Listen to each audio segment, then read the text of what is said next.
अगला जो मजमून है उसका उन्वान है दहशत गर्दी एक नासूर। दहशत गर्दी कि अपने अमल से लोगों को खौफ में मुब्तला कर देना। एक नासूर कि ऐसी बीमारी जो लाइलाज हो चुकी है, जो फैलती ही चली जा रही है। ये मुआशरे की कम ज़रफ़ी है कि इस बीमारी के फैलाव का सबब बन रही है। तो आइए हम इस मजमून के अहम निकात को पढ़ते हैं। दहशत गर्दी की तारीफ़, इसमें हमने बताना है कि दहशत गर्दी होती क्या है, ज़िंदगी के बारे में मुख्तलिफ लोगों की आरा, मौजूदा दौर की मुश्किल ज़िंदगी। हम देखते हैं कि हर तरफ नफ्सा नफ्सी का आलम है। लोग रुपए पैसे की दौड़ में एक दूसरे को कुचलने के लिए तैयार हो जाते हैं।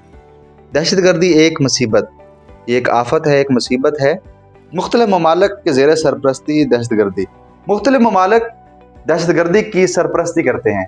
जैसे कि हम देखते हैं कि इजराइल जो फ़लस्तीन वाले हैं, निहत्ते फ़लस्तीनियों पर जुल्म के पहाड़ ढाता है, वहाँ जो मकसद अक्सा है उस पर मज़ालम ढाता है, और वहाँ जो मुसलमान हैं फ़लस्तीन के रहने वाले लोग, उनके जो बुनियादी हकूक़ है उनको भी छीन लेता है। यहाँ हम देखते हैं भारत है जिसने कश्मीर में बेजा कब्ज़ा किया हुआ है, और वहाँ जो रहने वाले मुसलमान लोग हैं उनके साथ जुल्म और दहशत गर्दी का रवैया इख्तियार करता है। मग़लूब अक़वाम की अपने हकूक़ के लिए जंग, अवाम और हुकूमत को खौफ ज़दा करके मुतालबात मनवाना। दहशत गर्दी के बारे में चंद हक़ाइक़। भारतीय एजेंसी इराक़ की दहशत गर्दी, वर्ल्ड ट्रेड सेंटर की तबाही, अमेरिका के अफ़गानिस्तान और पाकिस्तान में दहशत गर्दी, मुसलमानों पर दहशत गर्दी का इल्ज़ाम, फ़लस्तीन और कश्मीर का मसला। इसको आपने वजाहत से लिखना है क्योंकि ये भी एक दहशत गर्दी है जो हुकूमतों की ज़ेर सरपरस्ती हो रही है। तो इसकी वजूहात कौन कौन सी हो सकती हैं? एक तो तबकाती कशमकश है, कोई गरीब है, कोई बहुत ज़्यादा अमीर है, लोगों को अपने हकूक़ नहीं मिल रहे, लोग गुर्बत का शिकार हैं, और तालीम का फुकदान। एक तो ये है कि लोगों को अपने हकूक़ नहीं मिलते और वो अपने हकूक़ के असूल के लिए ऐसे अमल करते हैं जो दहशत गर्दी कहलाते हैं। और इसकी एक और वजह भी है कि तालीम का फुकदान है। हमने देखा है कि जो पढ़े लिखे माशरे में दहशत गर्दी का उनसर कम है, क्योंकि पढ़ने लिखने से इंसान इंसानियत के मर्तबे को जान लेता है, फिर वो लोगों को नुकसान नहीं पहुंचाता बल्कि लोगों को फ़ायदा पहुंचाने की फ़िक्र में रहता है। इससे बचा कैसे जा सकता है? इस्लामी तालीमात पर अमल करके ही हम दहशत गर्दी से बच सकते हैं। कि कुरान मजीद में भी इसका मफ़हूम इस तरह से है कि एक इंसान की जान लेना ऐसा है कि तुमने सारी इंसानियत की जान ली, और एक इंसान को बचाना ऐसा है कि तुमने सारी इंसानियत को बचाया है। तो वो मज़हब जो ऐसी तालीमात का हामिल हो, इस मज़हब से ही हम दहशत गर्दी के नासूर को ख़त्म कर सकते हैं। अगला सवाल हमारे इम्तहान का आखिरी सवाल है, इसमें ख़त आता है या आप बीती आती है? आपके पास चॉइस नहीं होती, कभी ख़त आता है और कभी आप बीती आ जाती है, लेकिन आप बीती बहुत कम मरतबा ही है, ज़्यादा खतूत ही आते हैं। इस सवाल के कुल 10 नंबर हैं। तो फार्मूले के मुताबिक इसके लिए हमारे पास 20 मिनट का वक्त है, लेकिन आपने कोशिश करनी है कि इस सवाल को जल्द हल कर लें और इससे वक्त बचाकर मजमून अपना मुकम्मल करें। मजमून क्योंकि उसके 20 नंबर हैं, उस पर ज़्यादा वक्त लगता है। आपने इस बात का भी ख्याल रखना है कि इस खत को आपने कितने सफ़हात पर लिखना है। तो आपने 1.5 से 2 सफ़हात पर इस खत को तहरीर करना होगा। कोशिश कीजिए कि 1.5 सफ़े में ये खत खत्म हो जाए। अगर आप बीती लिखनी हो तो 2 से 3 सफ़हात पर आपने आप बीती को तहरीर करना होता है। तो इस तरह से आप तमाम सवालात को मुनासिब वक्त में हल कर सकते हैं। तारीखी मकान की सैर के हवाल पर मबनी अपने दोस्त के नाम खत तहरीर कीजिए। यानी आपने किसी तारीखी मकान की सैर की है और उसके हालात व वाक़यात का मुशाहिदा किया है, उसको कलम बंद करके आप अपने दोस्त को तहरीर करते हैं। आपने ये खत तहरीर करना है।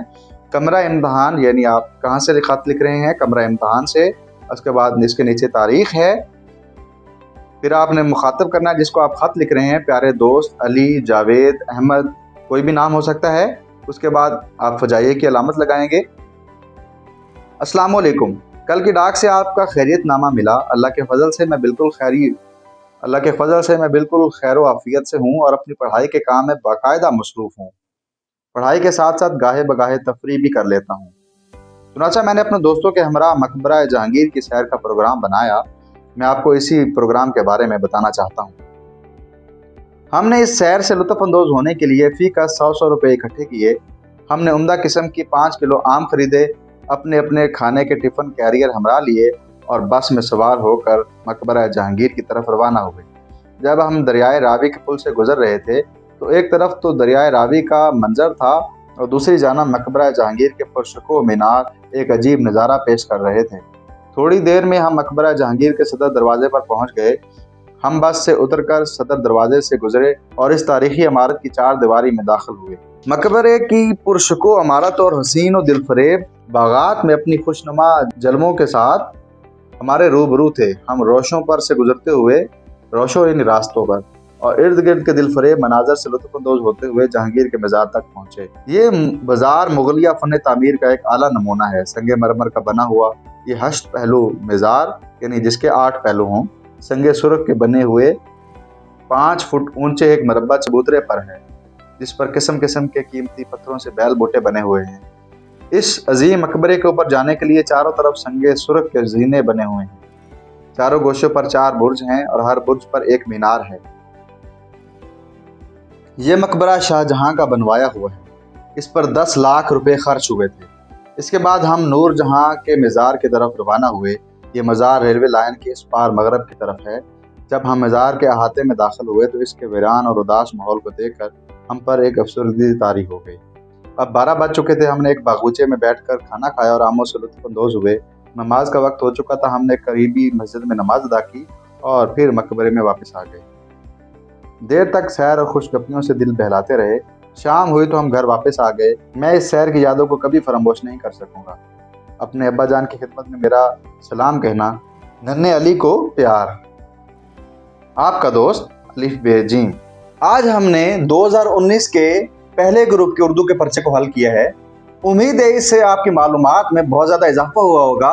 अगर आप इन मालूमात के मुताबिक अपने पेपर को हल करेंगे तो आप बहुत ज़्यादा अच्छे नंबर हासिल कर सकते हैं।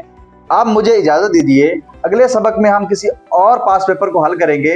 मिलते हैं अगले सबक में। तब तक के लिए अल्लाह हाफिज़।